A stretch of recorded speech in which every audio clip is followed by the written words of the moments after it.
partir do século XVII, foram registrados diversos movimentos de contestação à ordem colonial e algumas delas são consideradas mais importantes para a história do país. Este vai ser o tema da aula de hoje. Em 1641, na região de São Paulo, houve a chamada Aclamação de Amador Bueno. Os moradores de São Paulo queriam manter seu comércio com as colônias espanholas no Rio da Prata, e por isso, em vez de aclamarem como rei Dom João VI, aclamaram Amador Bueno, que não aceitou o cargo nem o título, e o movimento se encerrou em pouco tempo. Entre 1645 e 1654, houve a chamada Insurreição Pernambucana. Uma insurreição é uma rebelião contra o poder estabelecido. No caso, o poder estabelecido era o domínio holandês em Pernambuco, a partir de 1630 com a ocupação. A insurreição teve início no engenho de João Fernandes Vieira, que era um grande devedor da Companhia das Índias Ocidentais. A luta é considerada nativista pela oposição ao invasor holandês, mas teve forte influência do endividamento dos senhores de engenho com os holandeses. A luta entre a Inglaterra e a Holanda influenciou a vitória dos pernambucanos, já que a Holanda não pôde concentrar todo o seu poderio bélico em Pernambuco. A primeira luta importante foi no Monte dos Tabocas, em 1645. Em 1648 e 1649 ocorreram as Batalhas de Guararapes. Em 1654, os holandeses se renderam ao terem sido derrotados na Campina do Taborda. O Quilombo dos Palmares foi um dos mais conhecidos movimentos de resistência à escravidão. Ele estava instalado na Serra da Barriga, atual Alagoas. Desde 1644, as autoridades visavam destruir o Quilombo. Entre 1670 e 1680, ele foi governado por Ganga Zumba. Zumbi passou a ter destaque nas lutas em 1674 e defendeu o Quilombo até sua morte em 1695. Em 1694, o bandeirante Domingos Jorge Velho organizou uma expedição com o objetivo de destruir o Quilombo. Ele derrotou os quilombolas após 40 dias de sítio. Zumbi e outros moradores do Quilombo conseguiram fugir, mas em 20 de novembro de 1695, ele foi preso e executado pelas autoridades. Em 1684, no Maranhão, houve a revolta de Beckman, liderada pelos irmãos Manuel e Thomas Beckman, que pertenciam à elite local. Como estavam longe das principais linhas de comércio, a compra de escravos africanos era inviável. Por isso, eles se utilizavam do trabalho escravo indígena. Mas os jesuítas eram contrários à escravidão dos indígenas. Foram expedidas autorizações e desautorizações em relação à escravidão indígena, até que, por influência do padre Antônio Vieira, o rei decidiu criar a Companhia de Comércio do Maranhão, para o fornecimento de escravas, principalmente. Essa, porém, desagradou os colonos, que se rebelaram contra as autoridades locais. Eles expulsaram os jesuítas e extinguiram a Companhia de Comércio do Maranhão. Em 1685, um novo governador chegou à cidade, e São Luís foi reocupada. Com isso, os atos do governo provisório foram anulados, e os jesuítas voltaram a seus postos. O resultado da revolta foi a extinção da Companhia de Comércio do Maranhão e o controle dos índios por parte dos jesuítas. Seus líderes foram mortos ou presos. Em Minas Gerais, entre 1708 e 1709, aconteceu a Guerra dos Emboabas. Os paulistas, os primeiros descobridores das jazidas de ouro na região das Minas, não ficaram contentes com a vinda de outros exploradores forasteiros.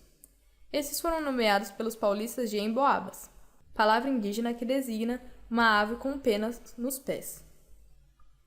Amador Bueno da Veiga foi o líder paulista e Manuel Viana o líder dos Emboabas. A coroa não via vantagem no confronto e por isso enviou tropas para pacificar o movimento em 1709, para garantir a permanência dos forasteiros e para não descontentar ainda mais os paulistas. A guerra teve como resultado a área mineradora incorporada a São Paulo, separada da capitania do Rio de Janeiro, e a elevação da vila de São Paulo à categoria de cidade em 1711. Em 1720, Minas Gerais foi separada da capitania de São Paulo.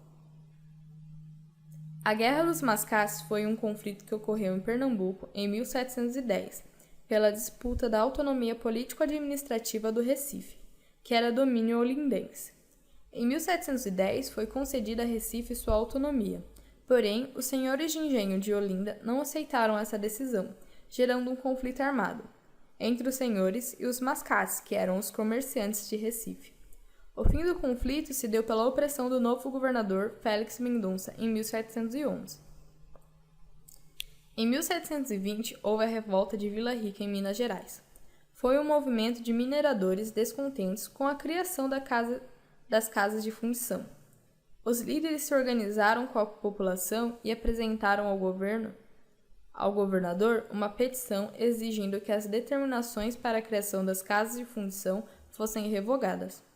O governador cedeu, mas logo depois voltou atrás e mandou prender os líderes do movimento. Nisso surgiu a figura de Felipe dos Santos, que conclamou a população contra a arbitrariedade do governo. Ele foi preso e executado, e a primeira casa de fundição foi criada em 1725. Também em Minas Gerais, e por causa da cobrança de impostos, em 1789 foi organizada a Inconfidência Mineira. Por conta da queda de produção do ouro, a metrópole pensou que os mineradores estavam sonegando e contrabandeando o ouro. Por isso, deu ordem para o governador executar a derrama, para cobrar os impostos atrasados. Sabendo disso e influenciado pelas ideias iluministas trazidas da Europa pelo estudante José Álvares Maciel, foi organizada a conspiração, no qual os inconfidentes, entre eles Joaquim José da Silva Xavier, o Tiradentes, visavam prender o governador, proclamar a república, talvez libertar os escravos e criar uma universidade em Vila Rica.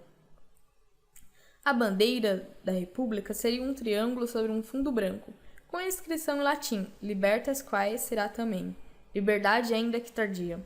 O movimento foi traído por alguns participantes, como Joaquim Silvério dos Reis, que denunciaram ao governador o que iria acontecer no dia da derrama.